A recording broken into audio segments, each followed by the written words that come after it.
అందరికీ నమస్కారం. నేను ఇవాళ పొద్దున్నే నిద్ర లేవగానే ఒక వీడియో చూసుకుని నవ్వుకున్నాను.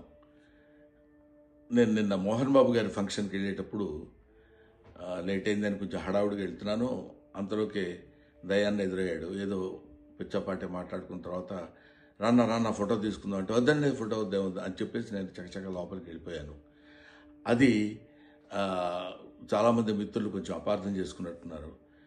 దయాకర్ గారితో నాకు 30 ఏళ్ల సంబంధం ఉంది. మంచి మిత్రులం. నేనంటే ఎంతో అభిమానంగా ప్రేమగా చూస్తుంటారు. మేము కూడా ఎంతో మాట్లాడుకుంటాం. ఫ్యామిలీ ఫ్రెండ్స్లా ఉంటాం.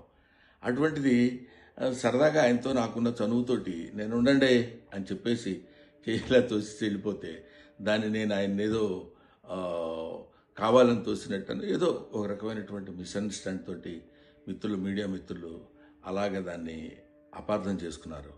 అలాంటిది కాదు. ఆ తర్వాత కూడా ఫంక్షన్లో నేను ఆయన చాలాసేపు మాట్లాడుకున్నాం. అంతకుముందు మాట్లాడుకున్నాం. ఫంక్షన్ అయిపోయిన తర్వాత కూడా మేము మాట్లాడుకున్నాం. కానీ ఇది పొద్దునే చూడగానే ఆయన నేను చూసుకొని నవ్వుకున్నాం కూడా. ఇది చూడడానికి మిత్రమా ఇట్లాగా అనుకున్నారు అన్న ఇట్లాదే దీన్ని మిస్అండర్స్టాండ్ చేసుకున్నారని ఆయన అంటే నేను కూడా ఎంతో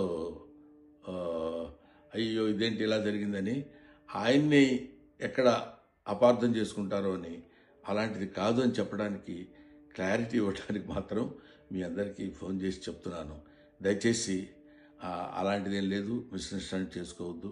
ఇన్ని సంవత్సరాలుగా ఆయనకి మాకున్న అనుబంధంతో మేమిద్దరం సరదాగా అలా మాట్లాడుకున్నాం తప్ప వేరే విధంగా కాదు. నమస్తే.